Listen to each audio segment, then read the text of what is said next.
Now, the Roma Wine Company of Fresno, California presents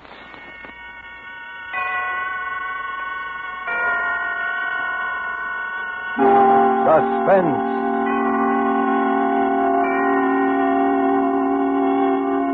Tonight, Roma Wines bring you The Story of Ivy by that high priestess of the art of suspense, Marie Belloc Lowndes, and starring the young actress whose performance you admired in the picture An American Romance, Miss Ann Richards. Suspense is presented for your enjoyment by Roma Wines. That's R-O-M-A, Roma Wines. Those excellent California wines that can add so much pleasantness to the way you live, to your happiness in entertaining guests, to your enjoyment of everyday meals. Yes, right now a glassful would be very pleasant, as Roma Wines bring you a remarkable tale of suspense. And with the story of Ivy and with the performance of Ann Richards, as its extraordinary heroine, Roma Wines hope indeed to keep you in suspense.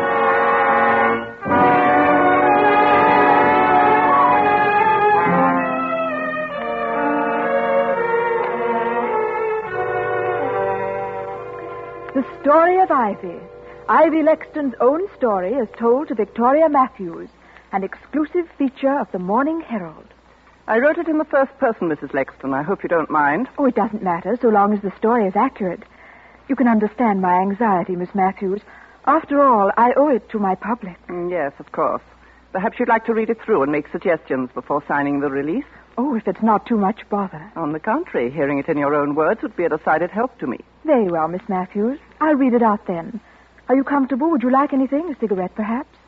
Oh, it's unfortunate that I have no maid here with me at present. Thank you. I'm quite comfortable. Please go ahead, Mrs. Lexton. Very well. Chapter 1. I was born in Hobbs Court, Soho, and I was christened Ivy Gudge. I hated my name, and I hated the sordid surroundings into which I had been born. And while yet a child, I made up my mind that wealth and position should be mine at whatever cost. As a child, my favorite book was the story of Nell Gwynn, the commoner who became the favorite of a king. And one sentence of Nell's, in the face of all her success, made an indelible impression on me. It was this: in life, I have never sought anything that did not seem to have been placed in my hands by Providence itself. At the close of my first season as an actress, our show was bankrupted by an embezzling manager, and I was left stranded in the provinces and stone broke. Many great gentlemen had shown me attention and showered me with presents, but I sought assistance from none of them. And it was Jarvis Lexton, a young man whom I'd scarcely noticed, who came to me in my hour of need. Ivy, I know there are hundreds of men who adore you. Men with titles, wealth, social position, much more than I can offer. But there's not one who loves you more than I do. Will you marry me, Ivy? And I said yes, because it was offered. We were frightfully happy that first year of our marriage, and Jarvis was so generous, humoring all my little whims, spending much more money on me than he could afford.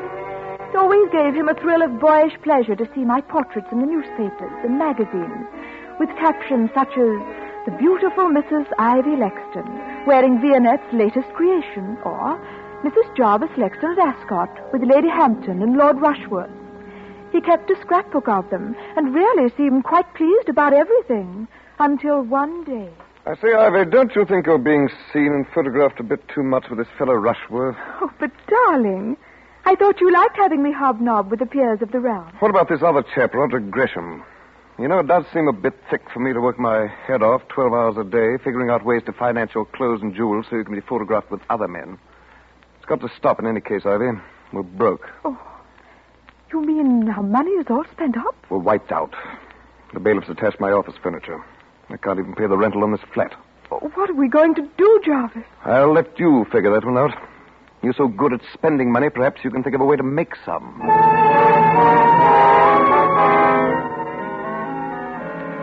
So you see, Jarvis really made the suggestion to me himself.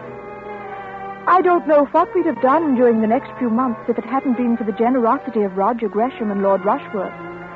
Roger was only a young doctor starting out in practice, and couldn't help a great deal, of course, though he was even fonder of me than Miles Rushworth, now that I look back on it. It was in July that things took such a distressing turn. I'd been out to dinner with Roger Gresham, and I asked him up to the flat afterwards to say hello to Jarvis and cheer him up. Poor Jarvis hadn't been feeling well lately. Well, Ivy, this is a fine hour to come home to your loving husband. Where have you been? Out, darling.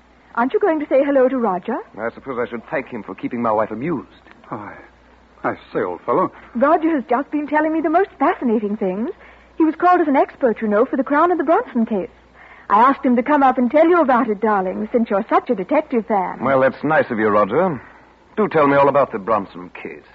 Well, there was nothing so interesting about the murder itself. It was just a simple case of arsenic poisoning. You don't say. As a medical man, what interested me about it was what a doctor ought to do in a case where he suspects a patient's being secretly poisoned. What would you do, Roger? Well, it's hard to say. If you called in the police and your suspicions turned out to be unfounded, well, it would just about finish your career. I suppose that's why so many poisoners get away with it. Well, I guess I'd better be getting along. Drop in again sometime, Roger. And bring your own arsenic. Jarvis. Well, cheerio. Ivy, see you later. Really, Jarvis, I've never been so humiliated. You know I don't like him. Why do you persist in bringing him here?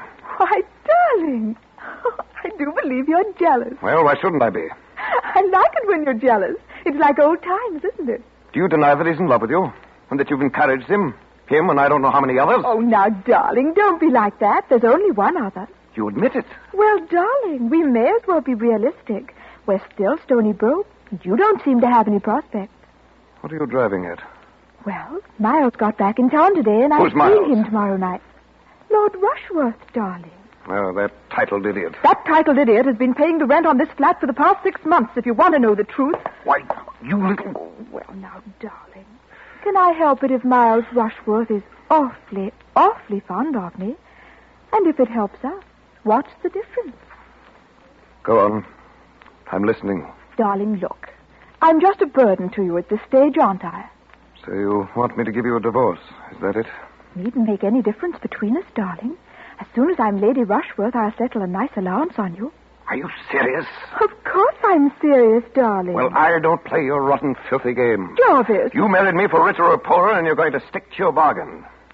And if you try to divorce me, I'll make such a scandal your precious Lord Rushworth will wish he'd never met you. In fact, I've a notion to do it anyway. Oh, Jarvis, you wouldn't. That would spoil everything. You're frightened, aren't you? Well, I'll give you your choice. Either you give up your boyfriends and keep me, or you'll lose all three of us. Which will it be? Well, all right, Jarvis. I'll tell Roger and Miles both I can't see them again ever. Why didn't you just ask me to kill myself? I might have obliged if you'd been more honest. Jarvis, you mustn't say such things. You're poison to me. I ought to let you go. I won't. And if it's any satisfaction to you, I'd be better off dead than with things the way they are.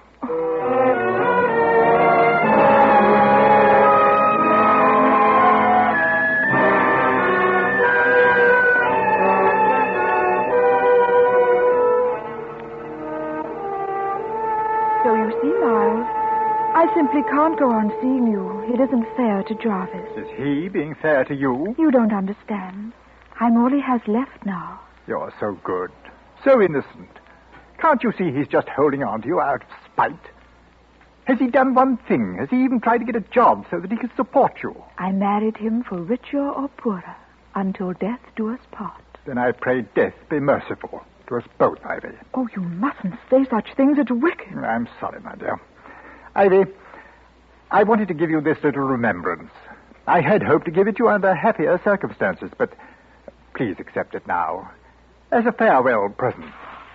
Oh, Lord Rushworth, you shouldn't have. It's only a little thing, the little handbag you admired so much. We saw it in Cartier's window. Oh, Remember? the one with the emerald clasp. Oh, you shouldn't have. Oh, it must have cost a fortune. Look in the mirror. Oh. The emerald matches your eyes. You will accept it, won't you? Oh, Miles, I'll carry it with me always.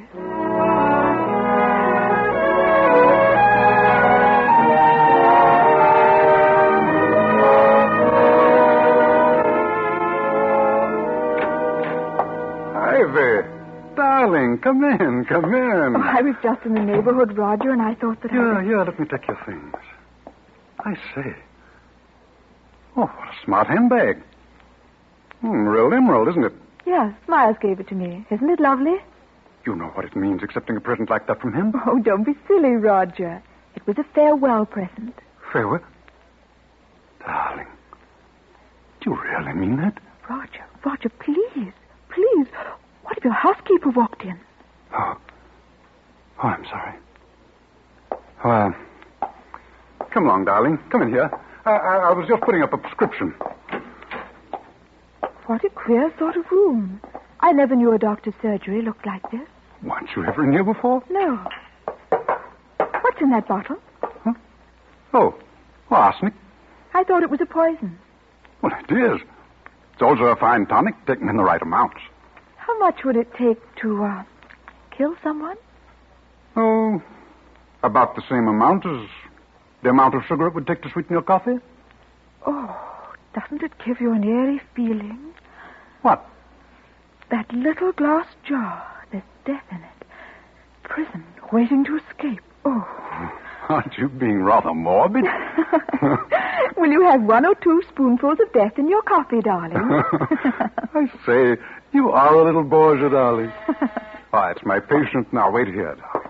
Shan't be a moment. As soon as he'd left the room, I picked up the glass jar on the end of the table, unscrewed the top of it, almost without being aware of what I was doing.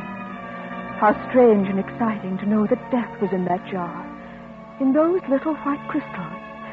Then, as if some power outside myself had suddenly taken possession of me, I pressed the catch of that lovely jeweled handbag and commenced spooning out the white crystals.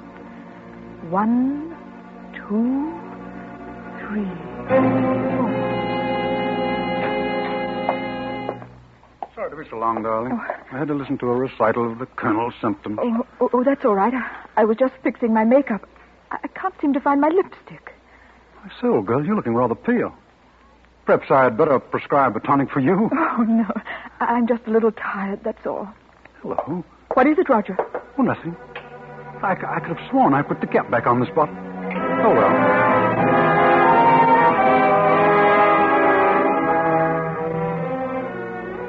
On the bus, all the way back to Kensington, I kept wondering why I had done that funny thing. It seemed as if everyone was staring at me and at the little handbag with the emerald clasp. In a momentary surge of panic, I wondered if they'd guessed my secret. The little white crystals of death I had carried away with me. For what? For whom? Then of a sudden it came to me. Providence had placed in my hands the means of helping my poor, unhappy husband.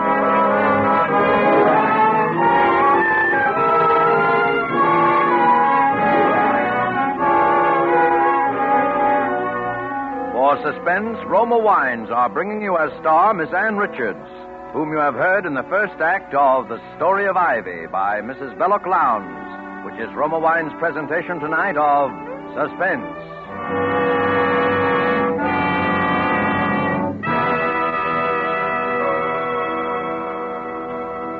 Between the acts of Suspense, this is Truman Bradley for Roma Wines.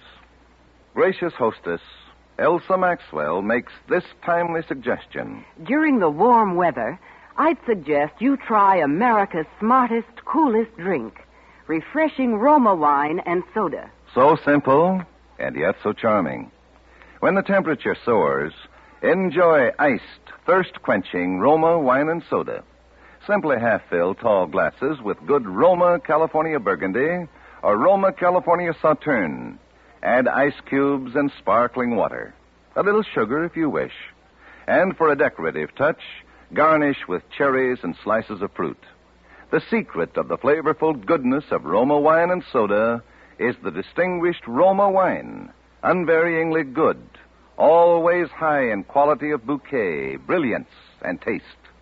The result of selected grapes, slowly brought to perfection in California's choicest vineyards, carefully, unhurriedly, guided to flavor fullness by the ancient skill of Roma's famed wineries.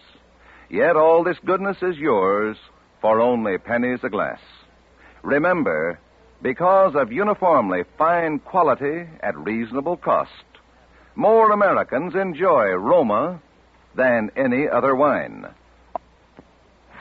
R-O-M-A, Roma Wines. And now Roma Wines bring back to our Hollywood soundstage Ann Richards, who continues the story of Ivy, a play well calculated to keep you in suspense.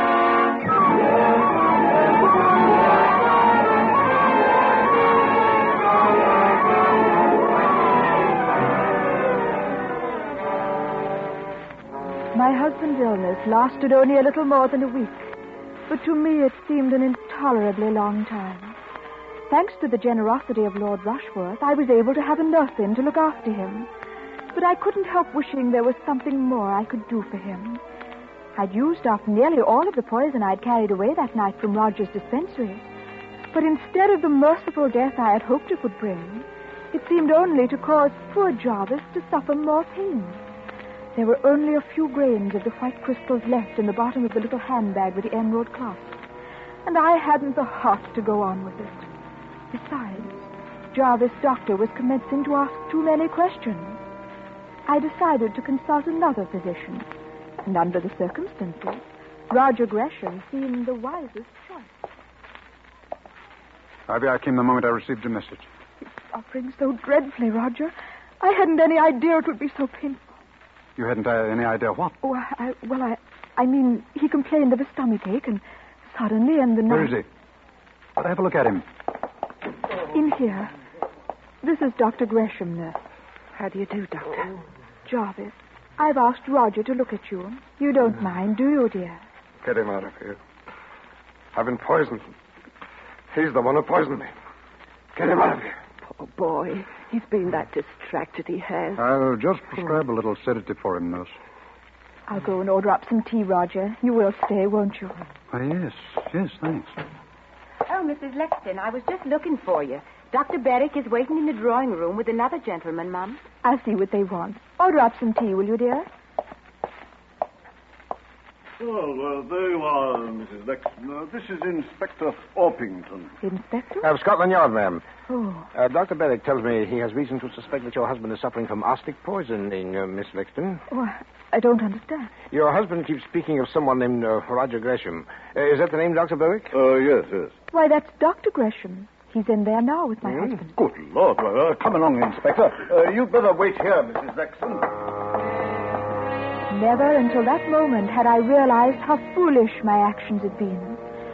Surely now they would suspect poor Roger. But how could I have known it would take Jarvis so long to die? If there had only been someone to confide in. I felt so alone. Oh, I'll have your license for this, Gresham. Do you hear me? But look here, Berwick. Mrs. Lexton never told me there was another doctor on the case. Oh, is that true, Mrs. Lexton? Why, yes. Dr. Gresham is an old friend of mine, and I saw no harm in his looking in. Well, nevertheless, I shan't sign the death certificate, not till there's a post-mortem. Death certificate? I'm sorry, Mrs. Lexton. It's our painful duty to inform you that your husband has just passed away. Oh, poor Jarvis.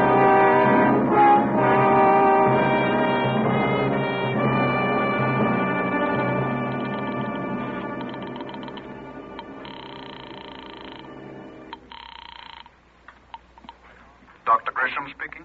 Roger, it's Ivy. Ivy, why haven't you called me before? What's been happening? Oh, Roger, it's been such an ordeal you don't know. And that dreadful man, that inspector from Scotland Yard, has been here again asking questions. What kind of questions? Well, darling, I can't tell you everything over the telephone, but he said it was his duty to find out the truth. The truth about what? They found out that poor Jarvis... The inspector says they know it was murder because Jarvis hadn't essayed. Good Lord, Ivy, they don't think that I... What possible motive could I have? None, of course, darling.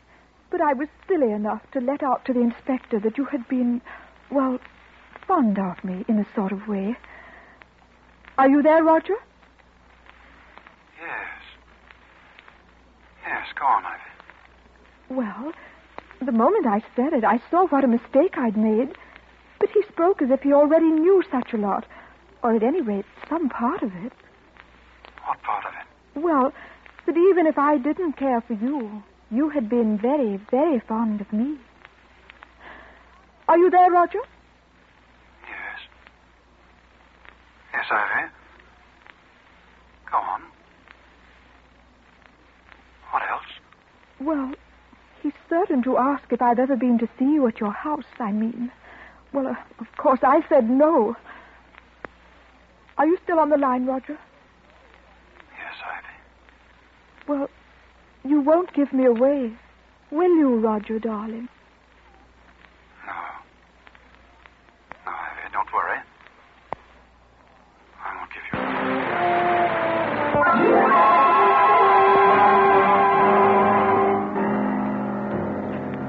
Roger Gresham. The jury, after a careful and patient hearing, have found you guilty of the willful murder of Jarvis Lexton. The sentence of the court upon you is that you be taken from here to a lawful place of execution, and that you be there hanged by the neck until you be dead.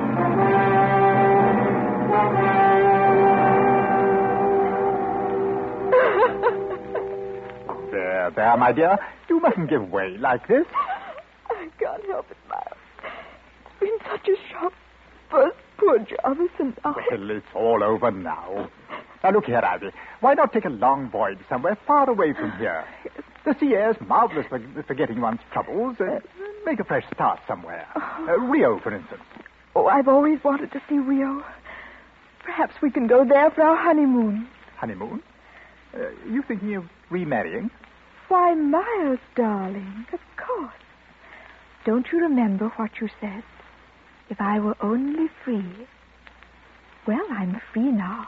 Ivy, I don't quite know what to say. I'm very fond of you, of course, and I'll gladly lend you any financial assistance, but as for marriage, particularly under the circumstances, you must know there's a great deal of talk about you and Gresham. Oh, surely you don't believe those stories?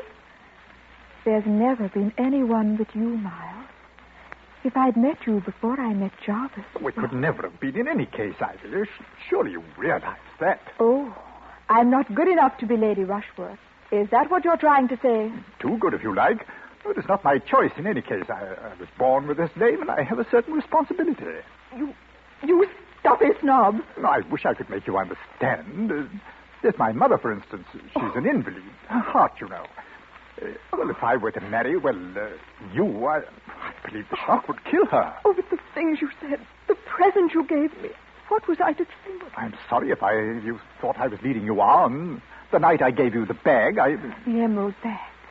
You were saving it for the kiss-off. Was that it? Well, that's rather a crude way of putting it. It matches the color of your eyes, you said.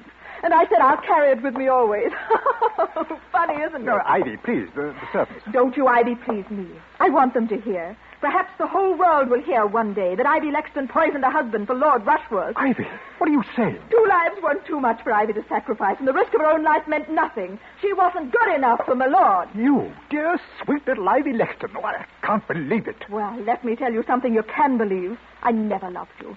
I loved your money and the title. I wanted to be a lady. Oh, what a joke. Well, I'm not sorry. I've always hated your kind deep down inside me. Cowards, all of you. Anything to save face, anything. Roger Gresham going to the gallows because he's too much of a gentleman to tell the truth. That I was in his flat the night Jarvis was poisoned. You let an innocent man be hanged? If he'd loved me as he pretended to, he would have killed Jarvis. If he'd been a man instead of a gentleman. If any of your kind were real men. Well, I've had enough of it. Take your foul present. Pretty little thing, isn't it? A little handbag. And so expensive, too. The emerald matches my eyes, does it? Get out of here and take it with you. No, thank you. I'm not in the market for emeralds this season, my lord. They cost too dear.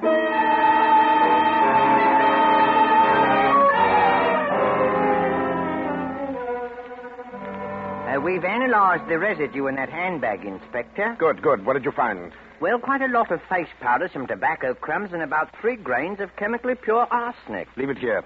Sergeant, bring in Mrs. Lexton. Yes, sir. All right, bring in the prisoner. Oh, what's the meaning of this? Inspector, please instruct your officers to treat me with respect. I'm not a common criminal. Let go of her, officer. Thank you, Inspector. Mrs. Lexton, have you ever seen this handbag before? Where did you get that? I'll ask you a question. Where did you get the arsenic that we found in it? I'm sure I don't know. Why don't you ask Lord Rushworth? My dear Mrs. Lexton, surely you know that Lord Rushmore is in no condition to answer questions.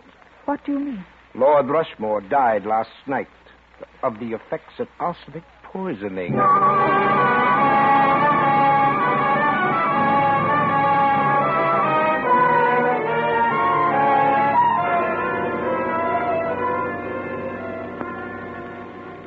And so, as my story draws to a close, it's a comfort to me as I sit here in the condemned cell to know that so many loyal friends still believe in my innocence, in spite of all the ungentlemanly things the Crown Prosecutor said about me during the trial. I was especially gratified at the tribute paid to the costumes I wore in the witness box. One admirer has written to compliment me on my delivery and the poise I exhibited under cross-examination. I am told that my remarks were clearly audible in the very back row of the spectators' seats, in spite of the overcrowding. And on the final day of testimony, I received that greatest of all the tributes an actress can command. My audience was moved to tears. And so, in spite of all the misfortunes that had befallen me and my loved ones, I have at last realized my life's ambition. The end. Well, Mrs. Lexton, does it meet with approval? Well, I think you might point out that I killed Lord Rushworth, too. Of course, between you and me, my dear, I really didn't. It must have been suicide. But, you know, it makes a better story. And, please print the photograph that was taken of me outside St. Paul's after my husband's funeral. That was the smartest frock I ever owned. I think that can be arranged, Mrs. Lexton. And, how much did you say your paper is going to pay me for my story? £200. We thought that quite generous. Mm-hmm. Well, it's not much. But it'll come in handy. They're hanging me next week, you know, and I haven't a thing to wear.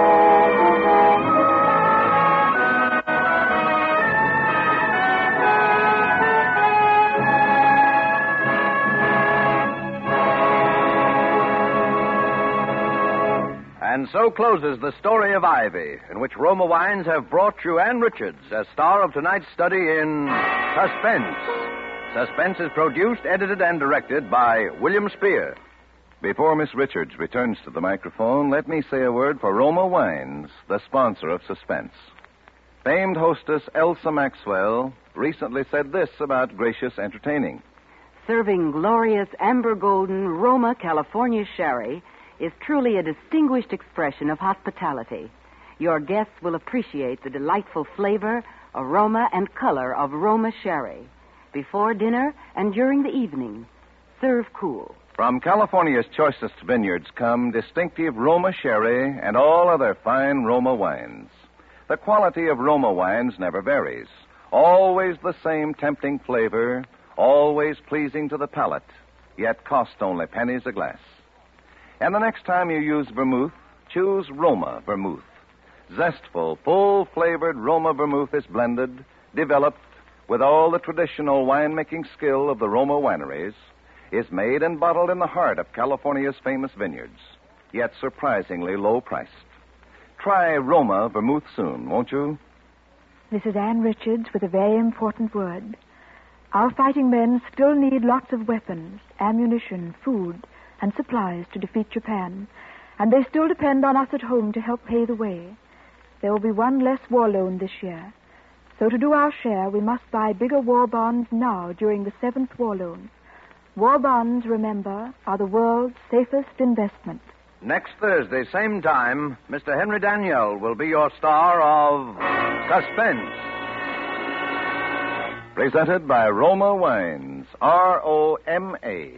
Made in California for enjoyment throughout the world. This is CBS, the Columbia Broadcasting System.